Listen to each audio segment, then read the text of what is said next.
Good morning or good afternoon, wherever you are. Today, we're discussing a story that hits at the very core of American diplomacy and academic freedom. Imagine a program established almost 80 years ago, designed to build bridges and foster understanding across the globe, suddenly finding its very foundation shaken. That's precisely what happened this past Wednesday, when the entire 12-member board of the prestigious Fulbright Scholarship Program resigned, accusing the current administration of unprecedented political interference.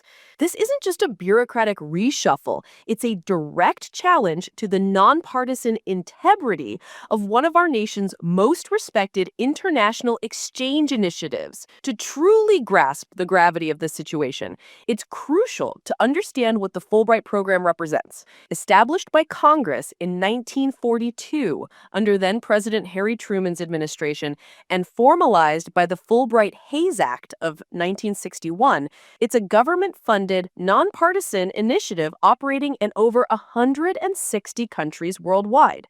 Its mandate is clear: to increase mutual understanding and support friendly and peaceful relations between the people of the United States and people of other countries. It has consistently been viewed as a non-controversial instrument of American soft power, promoting international goodwill through exchanges in education, culture, and science. The program provides approximately 8,000 competitive merit-based grants each year for U.S. scholars to go overseas and foreign scholars to come to the United States. The Fulbright Foreign Scholarship Board, a 12-member body appointed by the President of the United States, oversees key programs like the U.S. Student Program, the U.S. Scholar Program, and the Teacher Exchanges programs. Historically, this board has held the final say in the selection process, following initial reviews by the Institute for International Education and host countries' Fulbright commissions. It's a role mandated by Congress, intended to ensure independence and adherence to the program's statutory mission. On Wednesday, June 11th, 2025, all 12 members of this board, who were appointed by former President Joe Biden, announced their resignation. They stated they voted overwhelmingly to step down rather than endorse unprecedented actions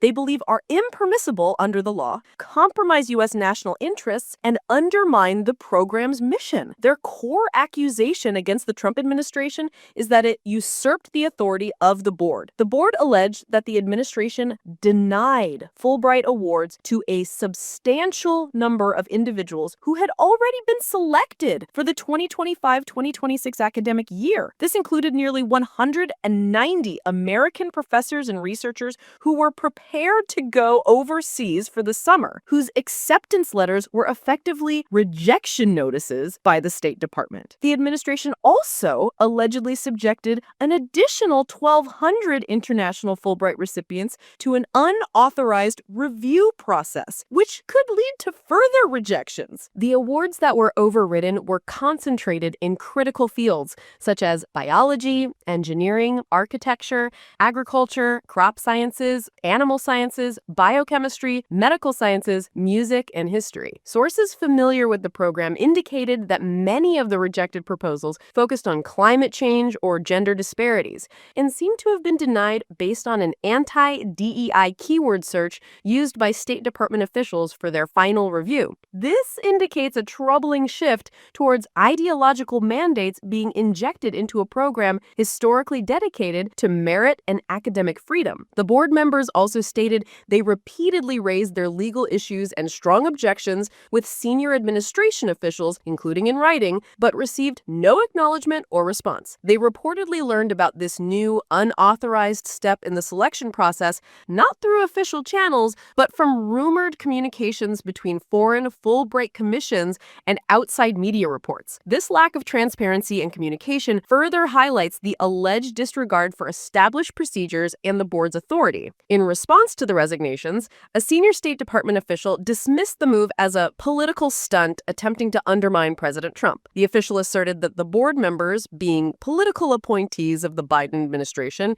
do not have the final say over Fulbright applications, especially concerning their alignment with President Trump's executive orders. This perspective clashes with the board's assertion that the Fulbright-Hays Act grants them final approval authority, and with the program's long-standing bipartisan operation. The resigning board members, however, however, firmly maintained that their decision was not one they took lightly. They emphasized that continuing to serve under an administration that consistently ignored their requests to follow the law would risk legitimizing actions they believe are unlawful and would damage the integrity of this storied program and America's credibility abroad. They contend that injecting politics and ideological mandates into the Fulbright program violates the letter and spirit of the law established by Congress nearly 80 decades ago. They view these actions as antithetical to the very mission of Fulbright, which includes values like free speech and academic freedom, explicitly specified in the statute. Senator Shaheen, a Democrat from New Hampshire and the ranking member of the Senate Foreign Relations Committee, expressed understanding and respect for the board's collective resignation. She acknowledged that the board was congressionally mandated to act as a check on the executive, preventing political favoritism. However, she also voiced her pain, recognizing that this move would change the quality of Fulbright programming and the independent research that has made our country a leader in so many fields. The ripple effects of this mass resignation are significant. With all 12 seats now open, they're vulnerable to new Trump appointees, potentially reshaping the board's composition and priorities. Furthermore, the Trump administration's proposed fiscal year 2026 budget seeks to virtually eliminate Fulbright funding and significantly cut the Bureau of Educational and Cultural Affairs, under which the program is mandated.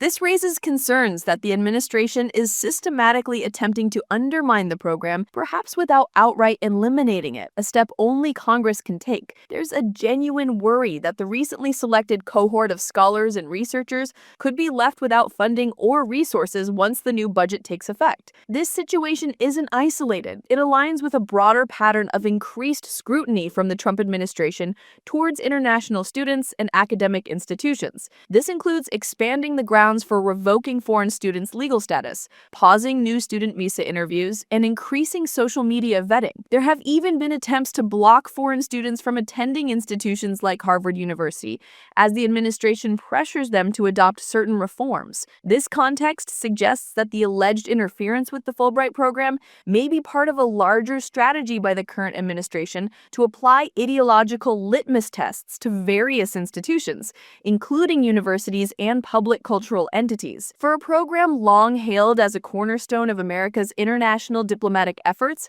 and a bipartisan symbol of commitment to mutual understanding, academic excellence, and international cooperation, these developments pose a serious threat to its fundamental integrity and future. The resignation of the entire Fulbright Scholarship Board serves as a powerful testament to the ongoing tension between a desire for independent academic and cultural exchange and the perceived encroachment of political agendas. The board members, in their parting statement, expressed a sincere hope that Congress, the courts, and future Fulbright boards will act to prevent these efforts to degrade, dismantle, or even eliminate what they describe as one of our nation's most respected and valuable programs. The integrity of this program, built on merit and insulated from political influence, is indeed critical for America's credibility on the global stage. How this situation evolves will undoubtedly shape the future of international education and America's role in fostering global understanding. Thank you for joining me today to explore this crucial issue. I hope this discussion has provided you with a deeper understanding of the challenges facing the Fulbright program and its enduring importance to our nation. Until next time, stay informed.